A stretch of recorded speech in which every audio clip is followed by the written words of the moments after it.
Welcome to The Honest Wargamer. I'm your host, Rob. Welcome. I forgot my whole intro. What do I even say? I'm joined by Pete. Here is Pete the Wargamer. Pete, How's it how going, are guys? I'm great, thank you. Thank you for having me on the show. you? My pleasure. My pleasure. Big fan. Big fan. Look at it. If you could just take the time to listen to Pete's gorgeous voice over the next hour, that should make you all feel great. Obviously, I've been off for a couple of days. Thanks very much, everyone, for covering me. Thanks to everyone who joined us live in the Twitch chat. Big love to you. Thanks to everyone on the podcast. Please stay hydrated. And of course, thanks to everyone on Patreon. Yeah, nailed it. Absolutely nailed it. Pete, what's going on? How are you? Talk to me. How are you today? I'm good, thank you. I'm just ready for the weekend, get some hobby time back in. But yeah, it's all good. All right, good. We're gonna go through. We're gonna intro Pete a little bit, find out about where he came from. You know, how he was made. Who created him, those sorts of things, and then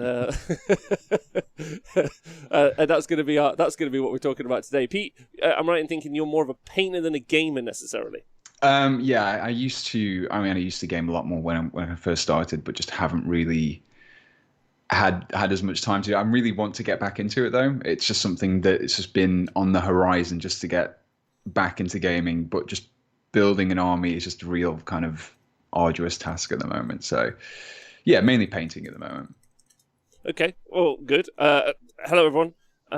We can talk about that. We can marry our two passions together because painting is not my passion. I just want to say big love to DJ Batman, Dydrin, Scott Baker. I have missed you all. I know it's only been a day, but it's weird, super weird. But the streak continued thanks to Scrivo for doing it yesterday and to Tom and Nick for doing the show last night. So I appreciate you. Intern Matt, missed you too, baby. Missed you tons. And also, if I just stop halfway, my mouth is still very swollen. But thankfully, this beard covers lots of things. My weak chin, my swollen face. Pete, you're not gone for the full beard. You've gone for more the kind of designer stubble. It's about as much as I can manage. I think any further than that, it just looks like it's just clumpy and patchy. So this is about as long as I can get it. And also before it just starts getting annoying for me. But yeah. Okay, good. Right, Pete, let's find out about you. Twitch chat, let me know how you are, by the way. When did you first get into Warhammer, wargaming? Or was Warhammer even your entry? Well, it was way back in 2002, 2003 when the old Battle Games in Middle Earth magazine was released. I don't know if anyone remembers that. Mm-hmm. It was like the fortnightly magazine that got you into the strategy battle game for Lord of the Rings at the time, and I was massive on Lord of the Rings, so I saw that magazine advertised on TV. I was like, this is pretty cool.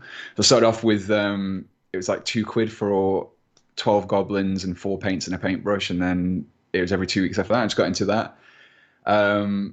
We kind of started a club at school. We had a teacher who was really into his historical wargaming, so he was into Napoleonic, so he kind of fostered that club, and then I moved on to 40k, did a little bit of fantasy, and then I kind of took a bit of a break from that then whilst I was at university, and then came back around about 6-7 years ago, which is when and primarily when you came back to start to play, did you re-enter playing Lord of the Rings?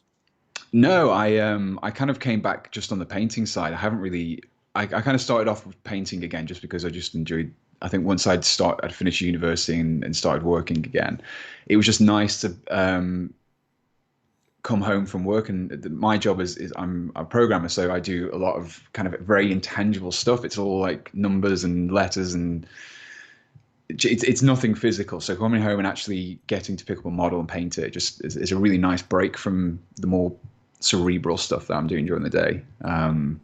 So yeah, I kind of started painting, and I kind of the only full army I've built in the last 6-7 years is about 1,000 points of Aurochs, and that's about it. It's terrible. It's really bad. I've probably got enough Space Marines painted in different factions to make up a full chapter, but just no single unified army. You could maybe try and Death Watch them, but then you have to paint them a bit of Death Watch. Paint them all black, yeah. No. Yeah, that doesn't work. Yeah, it'd be like that. I should make like a Harlem Globetrotters of Space Marines. So in your videos, which you do on Twitch and you can find all over as Pete the Wargamer, you don't really tend to paint for armies, right? You tend to paint individual models and then do a lot of conversions. Yeah, it's kind of something which I I started off with the painting, and I've kind of moved into the conversions mainly just because I really enjoy doing conversions myself. I've always done converting in little kit bashes and things like that just to expand kits out. So I wanted to just kind of reproduce that on my channel, and people liked it. So I kind of carry on doing the conversions. I still do painting as well, but yeah, it's mainly going through the techniques that are required, and people can adjust them as they want and as they see fit. They can just go off with the base coats and the washes, and then they do the highlights if they want to, if they want to save time, or they just want to kind of get a more simple scheme down. But yeah, I've done a few kind of speed painting guides as well, because it's just something that I really struggle with, getting models painted up and taking a step back from doing those 5 different types of highlights and glazes and shades and stuff like that, and spending 3 days on one model. And it's not really great if you want to actually build an army. So I've kind of dipped my toe into the speed painting stuff as well. Okay, I like how you call it speed painting. I call it painting. Like it's always which side of the looking glass that you're on, right? Yeah. That's life. There's a big question from Adam in the chat. He says, "Very nice to hear this stuff, and more importantly, can you ask Pete to do a new White Scars conversion video, please? If you don't mind. Is that possible? Is that coming soon? It's been on the horizon. I think once the Outriders got released in the Indomitus box, I've had that in the back of my mind. I mean, you can see the boxes behind me. Mm-hmm. Those are just boxes full of sprues. Each one's a different faction, and I just basically collect kits just for bits basically. So there's White Scars bits in there. Oh, no, yeah, sorry, I was just going to say, you can see in the medieval village behind me, that's actually where I keep all my sprues in various, like, holes. The apothecary is there. That's where I keep my stuff. Also, loads of compliments coming in through the chat. Diadrin learned a lot from Pete's content. Intern Matt, who I wouldn't listen to be honest, but you can. A Fear the Monkey, thanks for subscribing. Baby Cakes says, Pete Warriors of each video inspired me to convert Nurgle Knights using Blood Bowl heads and Blight King weapons. So there you go. So you've inspired a load of people in the chat. That's nice. I'm glad to hear it. I'm glad to hear I've given people the conversion bug. Yeah, and also Honest Wargamer crowd really won't give you a compliment if they didn't mean it. So that's good. That's nice. Also, your Gaunt Summoner video was great. There you go. Loads of that's going back a while now. Yeah, that's an old Silver Tower one. Okay. So, I think this is where maybe our two mediums maybe can join. Although there's been a big question. Hey, Chris in the chat. Big question coming. You call Pete the Wargamer. Yeah, where's the wargaming at? The war painter makes a lot of sense. It's I agree. It's kind of a bit of a misnomer, but my defense in that is I paint miniatures for war games. So yeah, that works. yeah, that works. Yeah, okay, I'll take it. I don't know if anyone else will take it. Twitch chat. Are you letting that one go? I reckon maybe. Okay, so you talked about maybe wanting to get into playing eventually post-COVID and post the Mink COVID, our brand new COVID, which is exciting. Have you heard about that yet? So in I don't know which country it is, one of the Nords, probably one of the idiots who have a swan. Finland, I'm going to blame you. It's Denmark, thanks. Is the mink farms? They've got 13 million minks, which they breed, and then they take the skins off. They've all caught COVID, and then they developed a new type of COVID called Mink COVID. So that's fun. Is that going to be? It's COVID-2, the Electric Boogaloo. Is it like Kalinsky Sable? I think some of their brushes are from mink, if I'm not mistaken, from the tail hairs of a certain mink as well. So all these war gamers have been licking their brushes to get the brush points back. We're going to end up with Mink COVID now. I think that's a fairly new thing, so I'm not certain if your current brushes have got the Mink COVID. So yeah, when post-COVID, whenever that might be, what is? You said you've done 1,000 point of Uruks. Is Age of Sigmar 40k something you want to play, or? It's kind of both, really. But I suppose actually one of the armies that I've been inspired to do is actually from watching the stream, and I think you mentioned it a couple of weeks ago now. Is the Lumineth Realm Lords tournament list that you mentioned, the one that was like really heavy on The sentinels and archers. wardens. Hmm. Yeah, and I was like, I kind of wanted to do an infantry heavy Lumineth army, and that kind of made it think, okay, this is actually quite viable to do. So I actually started last week. I think I've got one of the guys here. So I've kind of tried to go a bit more letting go of those smaller details and try and find things which would give me like a slightly more speedy result. But then also I really like the section. I don't know if you're familiar with the army book, but there's a section in there of the Spire Fall, and there's a little bit of artwork of just after the kind of the Lumineth kind of fell from almost like grace, almost like what happened with Aldor, I suppose. And everything went wrong. There was a civil war, and I kind of like that grittiness about elves that you don't normally see in a lot of fantasy stuff. Elves are all like pure and bright and nice, and I kind of gone for like a really like a gritty. I don't know if you can see it very well on the thing there, but it's, I don't know if the exposure will work, but yeah. I've basically just decided to just go for a much more of a dark. I've got lots of like grime and blood spatters, and I've tried to go for like a really a quick painting scheme, but then one that looks quite good as well. But yeah, that's what I'm looking to build up. So yeah, I mean, talking about like gritty elves, if anyone wants to read the Magician series by Raymond E. Weiss, that's pretty gritty elves in my opinion. You want some murder with your pointy ears, that's a good one. Yeah, like, so what is it about the Sentinel list that like inspired you? Like what is it like hearing that and thought, yeah, I just want to rain archer shots down on people all day?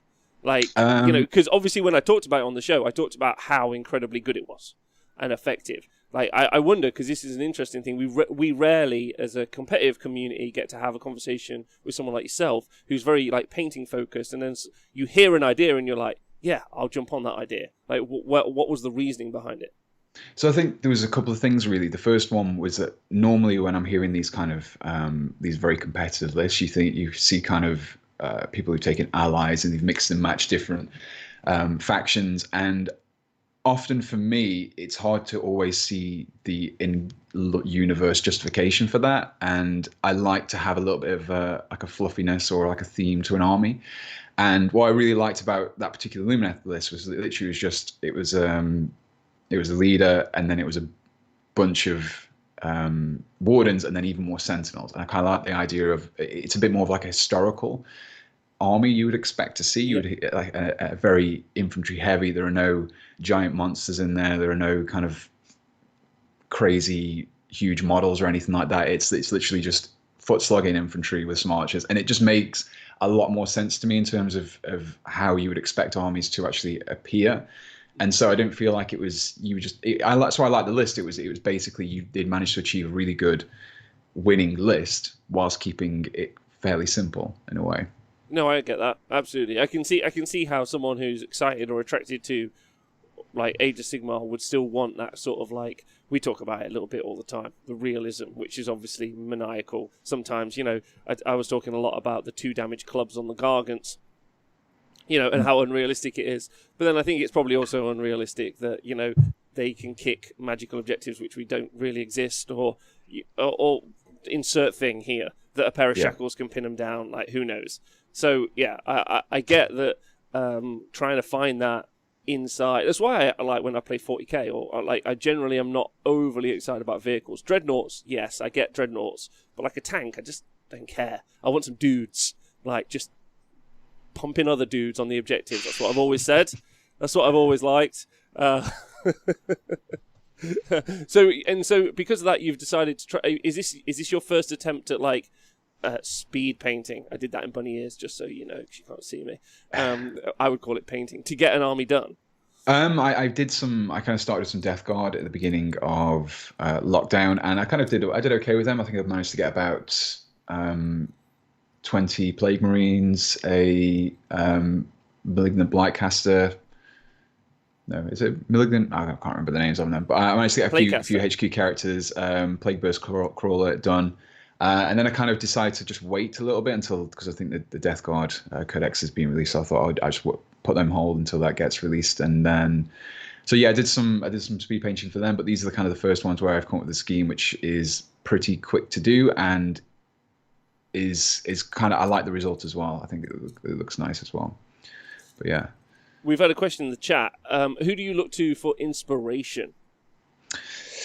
I think it really depends on what the inspiration is. I think for painting, there's always going to be that you always look at the kind of the golden demon winners, the people who are winning those competitions. And whilst I know that I would never kind of get to that level myself, it's nice to kind of have something to look up to, and you learn little bits from them. But I think converting, I really like some of the stuff that people on Instagram do, and I think there's a guy, Thunderwolfen. I think a lot of people follow him. He's some really nice Space Marine conversions. So yeah, for conversion ideas, that's kind of like where I go to for that. But yeah, quite a few different sources. Okay, like, and do you like have a preferred medium for like taking that source in? Because I think that's the interesting one. Is it Facebook? Is it Twitter? Is it Instagram? Like, which is your like main kind of like resource for taking in those images?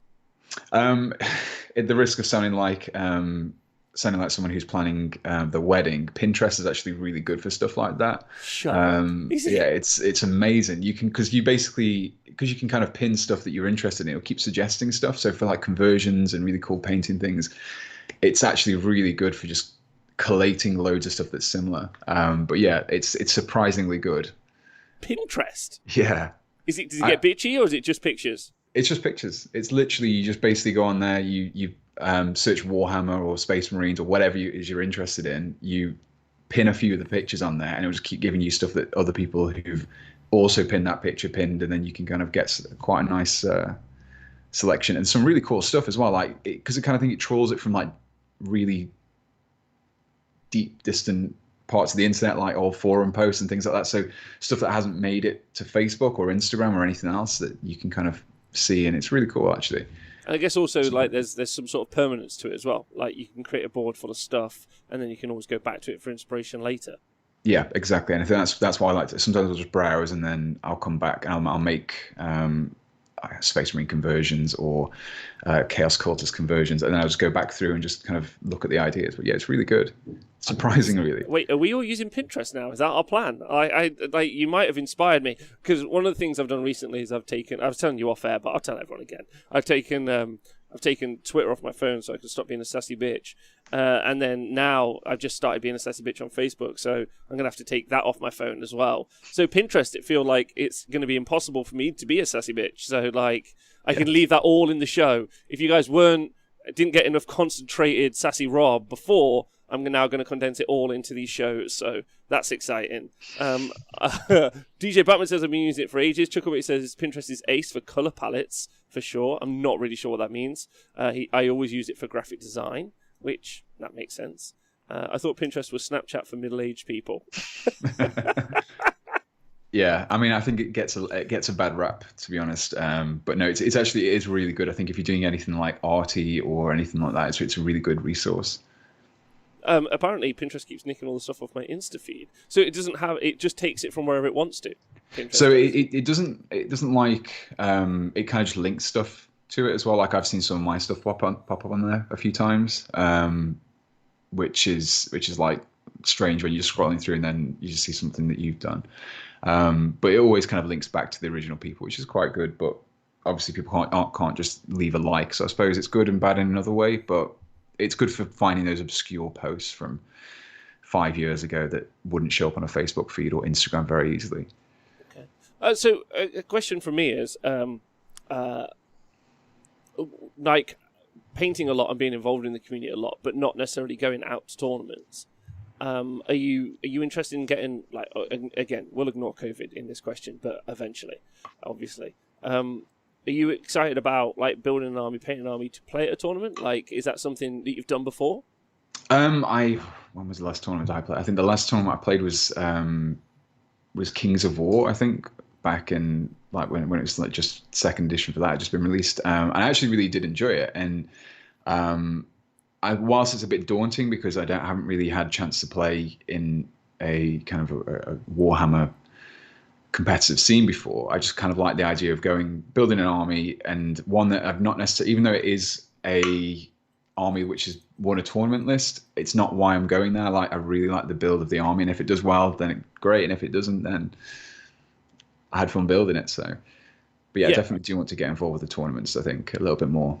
Okay, because that's interesting. Because I see, because I'm guessing the painting for you doesn't come from a competitive place, like which I find like some of the painters. Honestly, I'm going to say this now, and I mean this with all the grace I can manage. Competitive painting kind of makes me laugh. Like, I recognise it's incredibly skillful. I recognise it deserves reward. Like, but it's so outside of my abilities.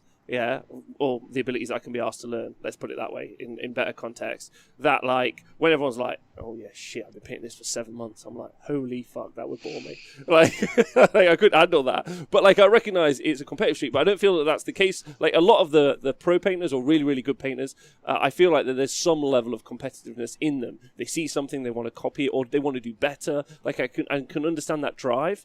I wonder, like, does your drive really just come from a creative place? And maybe that's why it doesn't transpose over to gaming. I think it's a problem that a lot of people get, and I've struggled with it in the past, where you're literally on Facebook and you're on Warhammer Community, you're on all these places, and you've seen these like really nicely painted models, and then you kind of just comparing it to your stuff. And I always see it with a lot of people who get very disheartened very early on by that kind of what seems to be a competitive environment. And I think it's just because it's just the nature of it is, if people post something that looks good, it's going to get a lot of likes, it's going to get a lot of upvotes, it's going to get a lot of attention, and so it kind of, those things show up more. And so I've kind of had to learn to not have that mindset of not thinking, oh well, my stuff isn't very good because this guy has painted this amazing non-metallic metal Shard of the Catan kind of thing. And it's very difficult to have to kind of get that. But as soon as I started to just appreciate what I was doing myself, it felt a lot better. It felt a lot more rewarding as a hobby. And so yeah, I do enjoy painting, and I like to try new techniques. I like to test myself, but mainly for my benefit and not just for a competitive reason. I mean, it's nothing against the people who do enjoy that kind of thing, but for me, I just find that I didn't enjoy it. Yeah, because that's kind of my the point I was trying to make, because it doesn't feel like the competitive element is what drives you, and because of that, then I'm quite interested in in how to be able to pitch a tournament to you, and gaming necessarily. Because if you're just like, I just want to turn up and watch the beauty unfold, like, I can understand that seems a little at odds with what a tournament is. It's always been, if I'm allowed to just speak for a sec, like, my issue with tournaments as we have them at the moment. Tournaments as we have them at the moment really do have their feet in two camps. They have their feet in, you, like, here is a place to, like, test your metal and be the best general in the world. And you're like, okay, right, super serious, focused, learn all your rules and, like, try to dominate. And you're like, okay, sweet, sweet, sweet. What's the other camp? And they're like, just have fun. And, like, they seem at odds. Not that you can't marry those. And, like, I know a lot of competitive gamers that have a great time, win or lose. So, like, I don't think those people necessarily struggle in that environment. I think it's the other people that struggle in the environment. And I feel that's why things like Raw or the Animosity campaign or doubles events or even team events, like, in some way kind of, like, mitigate that to a degree, but even at a team event or a doubles event, normally people are trying really hard, which is why I think things like Bobo have been so successful in my experiences, is because those guys want everyone who's at the event to have a great time, and so their numbers like just doubled and then doubled again. Like, they just want everyone to have a really fun time, and there's also a competition at the same time. So they really zone in on fun, and then there's a competition in the background, whereas some places, like, just focus on the competition, and therefore that fun maybe is lost. And I wonder, like, have you ever thought about this, about, like, have you ever, like, had any sort of, like, prerequisites in your head when looking for tournaments, or would you look for tournaments? Like, what would you want to be available to you as a newer gamer? Like, you know, or maybe not a competitive gamer, which is an important one. Yeah, I think obviously going into it kind of new. I mean, we always keep up to date with the rules, keep up to date with the latest army book. So I have a working idea of how the game plays, but I'm not necessarily there on any kind of high level competitive way. I think it'd be good if there was more that kind of tournament scene that's directed at people who are maybe looking to move into it, and maybe even like having categories, things like that, which are a bit more based around that, allowing people to get in. Because it's one of the things that's kind of put me off for so long. I've just seen people who have made these power lists and They're really intricate and they've got very defined game plans and things like that. And it's kind of off-putting, really, because I just want to put some models down on the table, roll some dice, and just have a good time and do it in a bit more of like an organized setting, like a tournament. Because sometimes it's difficult to get a good number of games from a few different people, especially like people who you don't necessarily have played against before. I think when you go to gaming clubs, there's often people who you're playing against the same kind of opponents over and over again. But yeah, it'd be good if there was more of that kind of emphasis on tournaments for fun rather than the ultra competitiveness, which I think is what even if it's not necessarily the case, it's what's given off basically to a lot of people. I recognise that, and I recognise that some of the stuff that we necessarily do on this show can, in some ways, be like off-putting. Obviously, we put the Super Series out, which is like meant to be like a top echelon level of like competitive play, and I can definitely see how, and I have seen some responses to like, oh my god, I can't believe you're trying to do this with like a beer and pretzels game, and I'm like, well, I mean, it might be beer and pretzels, but these 10 guys will smash you like 9 times out of 10. Like, so like, I get that, but that was always the purpose of what we were trying to set up with the T Sports Network.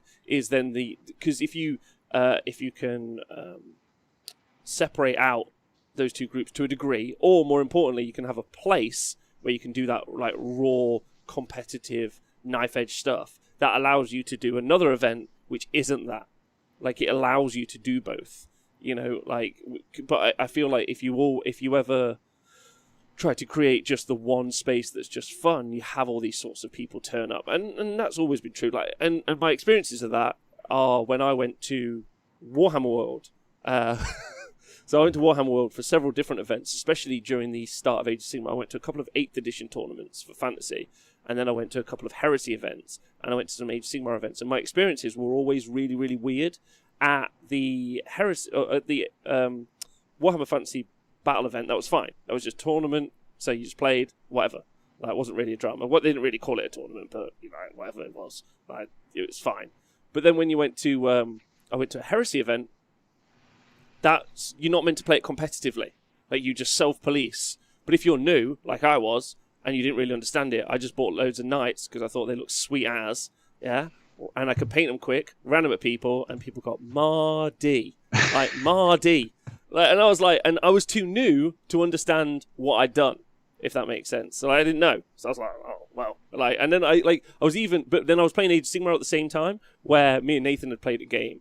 And I'd put some hull cannons down, and then I fired one, and I just took the other one off the board myself. I was like, we won't play with the other one, Nate, that's fine. Because there was no points at that point, so we were just randomly throwing stuff down. So the ability to like self-mitigate was already in me. So at this Heresy event, I was like, oh, I just won't play with another knight. And the other guy was like, no, you put the knight on the table. I was like, oh, fucking hell.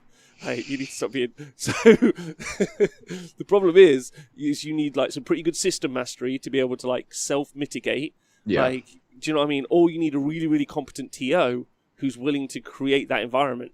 And all of those are complicated problems, which no one... Like, I'm probably going to try and do a bunch of like new starter series and tournaments when COVID's over, because I feel I've got the acumen, and me and the team have got the acumen to help run something like that.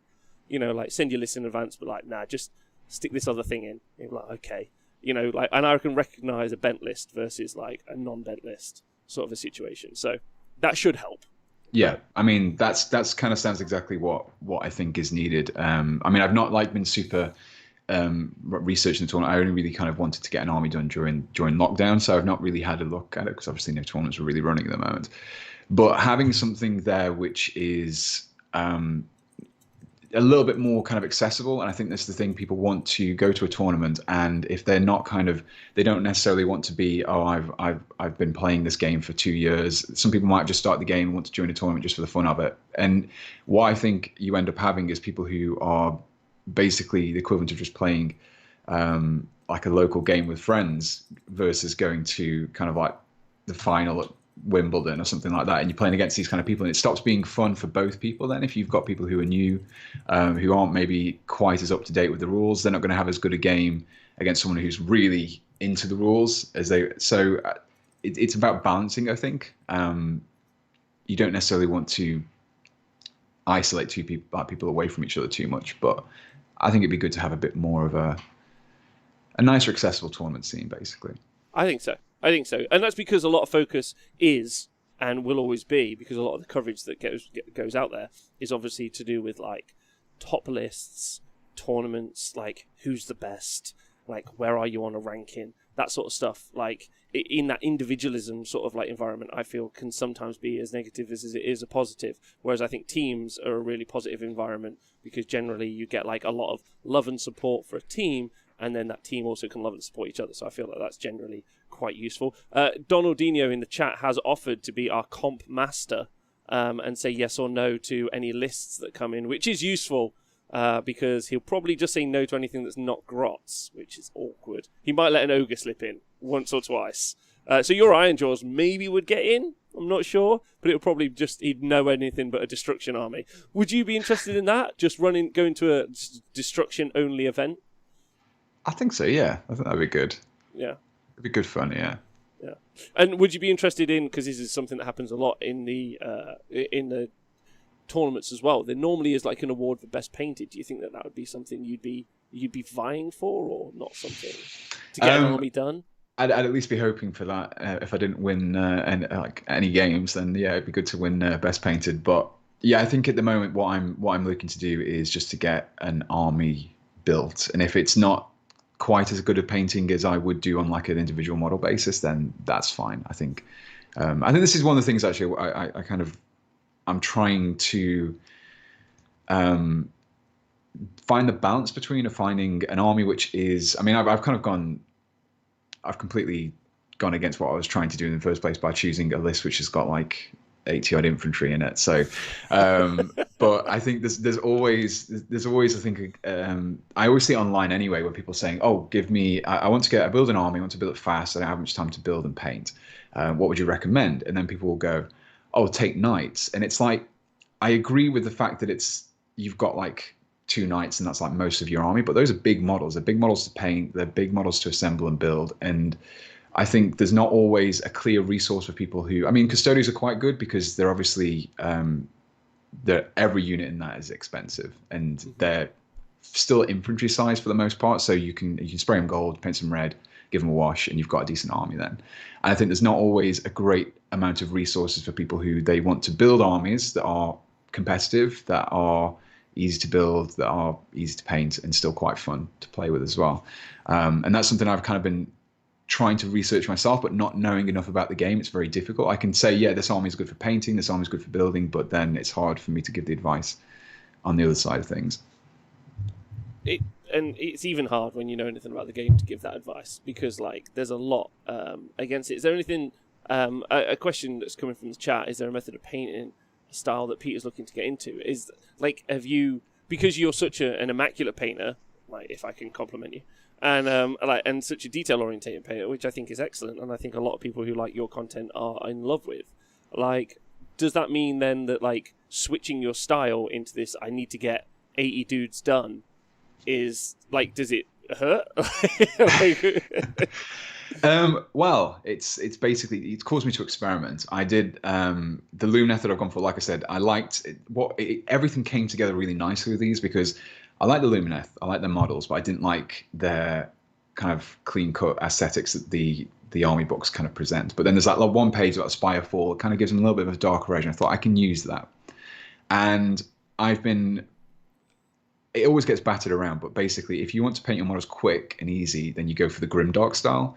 You spray them with some streaking grime, one of the oil-based paints, and then it just adds like instant dirt and grime to them, and you get like an instant gritty model. So I've kind of been working that. I experimented with my Death Guard, and that was obviously very easy because they're just dirty, rusty guys anyway, so you can kind of go a bit crazy with them. So having that marrying of that dirty grimdark style with some really bright shiny owls has been a bit of a challenge, but I think I've got a nice process of doing it which works and is quick to do and basically involves a lot of airbrushing. But yeah, okay, all right, yeah, airbrushing does seem to be the future, to quote Kenny Boucher.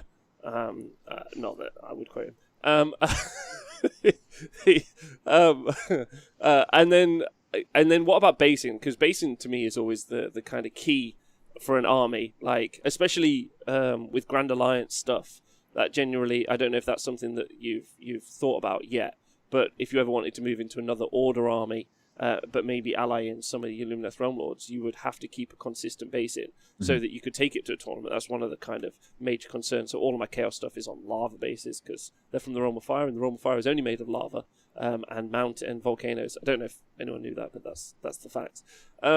So you got to keep that. Have you thought about that yet, or have you tried to go for what would suit the Lumineth? So I've kind of gone for two things. So because I like the idea of a more historical inspired army, I would imagine that if you had a bunch of two armies clashing out on a field, it'd get pretty muddy quick. The grass would get churned up. You wouldn't be fighting over these pristine winter glades and things like that. It wouldn't be perfect. So I've basically just stuck mud on the base, and it fits really nicely with that kind of grittier aesthetic that I've gone for, and it's really quick to do because I just use like specific mud products, and you just basically dab it on the base and it just works straight away. But yeah, that's kind of what I do, and I think it would work for other armies as well, because you could say, well, they're all just fighting in a field, so it's going to get muddy, it's going to get dirty. So yeah, it makes sense. But I think it is a difficult thing to do because my Oryx are all based around like a desert theme, so it'd be very difficult to kind of include something like Gloomspite Gits in with those, which I would go for more of a cave kind of thing. So I can see how that would get very difficult to keep it on theme with your army, but then also keep it consistent across them. Yeah, like I've just decided with my Chaos stuff to just like fire's my theme. So I'm just like all Chaos. Like there's like Nurgle guys with swords of fire. Like it's just fire. I'm just like cool. Like I'm not that fussed to really care. But I could see if you really wanted to like, especially with the narrative, I feel like the narrative drives a lot of like our conversations when it comes to painting and playing games more than we sometimes give it credit for. And so that drive, like sometimes I really want to do this particular color scheme. Like my Mechanicum are orange because I love the color scheme and I love Ryza. There's this constant war with orcs, and then one of my other armies is orcs, so they can battle it out against each other. But then I'm like, do my orc basing match my, like, do I make it match my Ryza basing so they're both battling on Ryza? Like, do you know what I mean? Like, there's a lot of like story element to that sometimes. I guess that's why I'm always like weirded out by the people who buy an army then just sell an army. I'm like, oh no, what are you gonna do now? Like, you know, they just buy it. They only do their list, and then you're like, how are you gonna mix that with the rest of your list? I'm never sure what to do. Have you thought about anything around your Lumineth army? So obviously basing and the actual paint scheme of the models. Have you thought about dice? Have you thought about like measurers? Like some people get really into pimping their army. Have you thought about anything like that? The things that I'm kind of, for the models themselves, I'm pretty much going out of the box. So no real modifications there. But what I'm looking to do is to make some custom ether quartz counters to represent and obviously things like whether or not the bravery has been affected. And basically just for, instead of having those like little card ones that I got with the Lumineth starter set, like that army set that got released, just making some slightly more themic ones that actually fit in with the style of the army that I'm going for. But yeah, again, it gives me a chance to do a little bit of conversion whilst keeping a fairly normal army. But yeah, I think if I was to kind of include, the only thing I would do is if I was to include some Stone Wardens, I'd probably get rid of the cows off the helmets and just trim it down a little bit. Not a fan of the cow helmets. No. That's what I like about the Wardens and the Sentinels. There's no cows on them, so. I kind of like, when I first saw the cows, I was blown away. I was like, wow, those are mental and stupid. But as they've grown on me, like significantly emotionally grown on me. So I liked them, but you know, whatever. Maybe they're not for everyone. And so yeah, Lumineth is your main plan. Yeah. Do you have any other? I suppose it's too far to think other plans outside of that, or has that been your problem in painting all of these models really well individually? You do one project, which is one model, you get it done, and then you go do something else. You flip a lot. Like, how are you going to try and maintain that focus on all those units? It's it's very difficult because I do a lot of Space Marine conversions, so I'm always wanting to do a Space Marine army, and I can never decide who I want to go for, who I like the best, because obviously I do a conversion for an army and like, oh, I love that one the most now. And I do a conversion for another one, like, oh, I love that one the most now. And I really get a kind of a bug for that army that I'm converting at the moment. So Space Marines is kind of just, I like them because I like how easy they are to convert. And I know I would struggle to build a full army without converting them all, which just wouldn't really be feasible. Which is kind of how I've put my foot down with these Lumineth and just said, I'm not going to do any conversions. I'm going to stick to them out the box. And then I'm just going to build one box at a time, paint it up, buy another box, do that, and just to stop it from piling up on me, so I don't have a massive stack of Lumineth boxes that I've got to build and assemble and paint. And once I've got the 2,000 points of them, then yeah, I think probably 40k after that. That's probably where I'm going to go for. Not sure where though.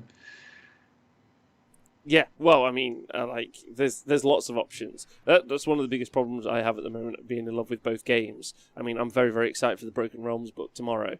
Obviously, it goes on pre-order tomorrow, but all the men who read book will read book tonight. So I get to absorb all that knowledge tomorrow, and then all the 40k stuff is just super interesting. I love the narrative and I like the model. So there's lots of the problem is maybe the choice, and also Games Workshop keep releasing awesome stuff, and that is a problem I find. One of the things that we did a few years ago now, a couple of years ago, was we encouraged people to play an army for a year.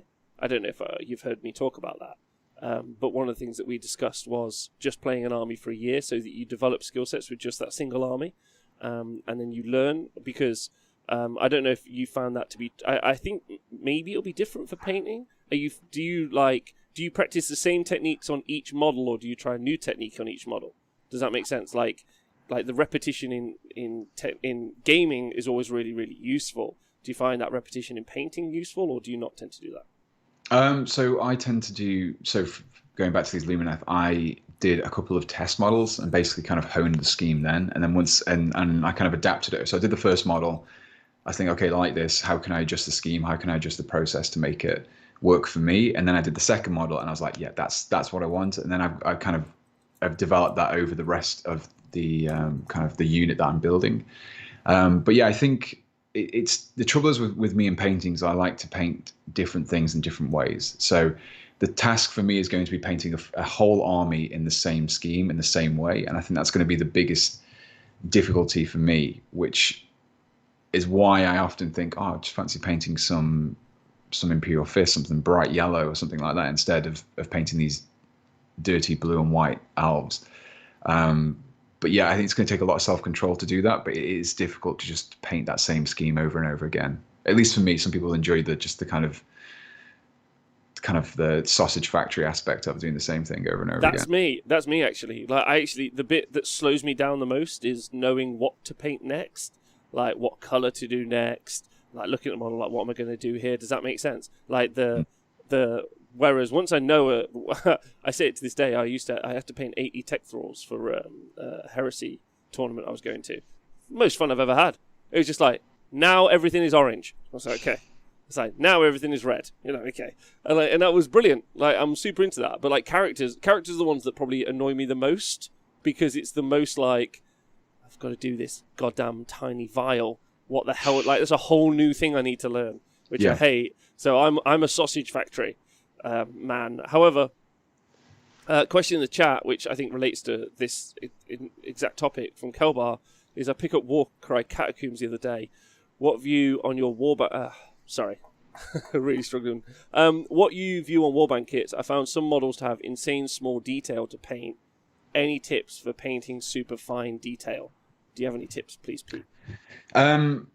For me, I mean, I've done a few Warcry warbands, and yeah, they're very unique. So they're very difficult to paint, like you were saying, Rob, because they often have different archetypes in the same unit. So whilst they'll have stuff that's the same, they'll be different individually. So I think what you need to do is, if it really depends what you're saying about fine detail. If it's a difficulty with having a steady enough hand to paint them, then things like washes are really good. And I'm a big advocate for using contrast paint, and that's like quite good. If you thin it down, you can use it to panel line and go around things. And but yeah, it's quite good for doing stuff for getting those fine details if you're not sure. And if you are happy to do those kind of really pointy brushes, highlights, then You want to go for colors which are going to stand out against your base scheme. So you want to go for lighter colors or brighter. I like to mix in. Everyone always gets confused when I paint black and I lighten up the black by adding a very pale yellow to it. And people always like, why are you adding that to it? But it kind of creates a greater distinction between the black base coat than just adding white to it, because you start to make like a warmer color. And that's what I like to use to paint those kind of like finer details, just to build contrast, basically. That's fascinating. That's really good. Another question coming from the chat. Did you ask if you use different types of paints? Yeah, so I've been experimenting using oil paints, basically. I've been using some of the Winsor Newton ones, and you basically just kind of put those on a palette, you mix them with a little bit of thinner, and then you can get some really nice, like, cool effects of those. But it's still kind of early days of those, but they're quite fun, but they do require like a whole different mindset in terms of painting when you're comparing to painting with acrylics, which is what I started off with and do the most of. I didn't even know you could paint with oils, if I'm 100% honest. Like, I didn't know. Like, as time goes on, I get more and more like amazed about the stuff I didn't know, and in life and in normal stuff. Pete, I have got a question for you. This is just from me. Is that a Star Wars helmet I can see in the background? It is, yeah. It's a Star Wars. I think it's an A-wing pilot helmet. I think but it's like a kiddie-sized one because it's a lot cheaper than buying the adult-sized ones. But I'm just going to have it on a shelf behind me, so I never really need to wear it, so it doesn't matter if it doesn't fit. But yeah, little Star Wars helmet there. Because that brings up, so during my convalescence of the past couple of days, I decided to watch The Mandalorian, which I'd not seen previously. And yeah, not shit is how I describe it. Which very is good. No, that's not how I describe it, but not shit is with me, and I'm falling in love with, but that's my version. If you love it, that's brilliant. I like Baby Yoda, and I know I'm late to this game, but oh baby, am I into that little fella? He's hilarious. That's How far did you get? Up to date. When you just sat there really? like crying, like just smashing paracetamol and ibuprofen, you don't really have much else to do. I tried to read a book about and I just went a bit cross-eyed. I was like, nope, it's not happening for me. Sounds so from watch TV. Nico says Baby Yoda was the only reason the show was successful. Yeah, maybe. But Jim Inkpen says, just started experimenting with oil paints too. They're certainly different and fun. Struggling to get full shadow and a highlight so far, but enjoying it. Got any thoughts on that, Pete? So what I found the best way to use them is to do all your highlights with acrylics first, and then you use the oils to darken everything down again. They tend to work the best that way. And then the great thing about oils, because you can get like some thinners and like a little cotton swab or a brush, and you can remove them because they don't dry. They don't like dry as permanently as acrylics do. So you can kind of adjust them and remove them on those like raised bits. So that's how don't try to get the highlights with the oils. Use the oils to get the shadows. Right. Okay. Yeah. Go. That's good advice. Pete, before we head out for today, have you got any final thoughts or questions, maybe even before we get on? Nick, thanks for subscribing, by the way, and everyone for joining us. I think to be honest, I think one of the things I always like to say to people, especially when it comes to painting, is that I touched on it earlier. Is painting is one of those things which is very difficult to not see as a chore if you're looking to build an army. And I think it's a shame, really, because it's a very creative experience it has like a productive result in it, which is, I don't think there's a lot of things these days which do, especially when people like on computer games, things like that. You don't have anything tangible at the end of it, and I think it's definitely something which people need to have a bit more self-confidence in. Even if you're not doing that well, you will improve. And don't compare yourself to the work that you see on Instagram and Facebook and these Golden Demon winners. Take photos of your work, even if you're not willing to share it. Then you can just look back and see how much you've improved, and you will improve. You always improve. Don't feel scared to go out your comfort zone. Don't feel scared to mess up. You can always fix it later on. But yeah, that's my advice I try to spread. My gospel. Don't worry about making mistakes. Don't worry about making mistakes. Every mistake is you're learning from it. I've made tons of mistakes. I've got a box full of stuff that needs to be stripped and repainted, and you always see, especially with these like YouTube painters and things like that, you always see the finished model. You don't see the years and the many models of terrible paint jobs where you've applied the paint too thickly, or you've used the wrong colors, or just done terrible highlights and washes and things like that. You always see the finished product, so don't compare yourself to those kind of people. Don't you compare yourself to the stuff that I do either. Okay, that's good advice. Yeah, I think that's one of the things that's not held me back overly. I mean, sometimes they're inspirational, right? Like you look at something, you think, oh, that's cool. I'd love to do something like that, and then you try, and you're like, oh dear God, just putting on a color is a chore. That's mine. All right, well, Pete, it's been lovely having you on the show. We'll include in the show notes where we can find you, but obviously we can just find Pete the Wargamer on YouTube and on Twitch, right? Anywhere else? Yeah. Pinterest? I'm on. No, not on Pinterest. I have a Pinterest account, but I don't know if you can find people on Pinterest.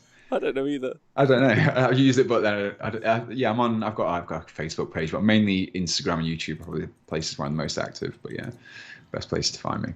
The quick one coming in just there. Don't ask Pete. Are you telling people never apologise? Yeah, I mean, if you're painting models and you want to paint something, a space marine that's bright pink with yellow spots, then you can do what you want. You can make Mr. Blobby themed space marines if you want to. Don't worry about someone saying that's not lore friendly or that's not codex compliant. Just do what you want. Be creative and do whatever you enjoy doing. I can't imagine how much the people that say that don't get laid. That's all I could think. So I was like, that's not codex compliant. I'm like let me just show you a picture of boobs on my phone real quick because you might not have seen them. Like calm down is all I could think. Right, anyway, Pete, it's been lovely having you on the show. Thank you so much. Thank you to everyone on Twitch chat. It's lovely talking to you again. I'll see you tomorrow. And thank you again. Sorry, I feel personally attacked. And thank you to everyone on the other Wargamer Patreon. You guys are brilliant. And thank you so much. Again, special thanks to Scrivo yesterday and also to Nick and Tom for playing a great game of 40k yesterday. So business should be resumed as usual now. So we'll see you soon. We're not far off 269 on the stream streak, so I'm excited for that. We'll have to have a party. Not sure what it'll be. Anyway, you have a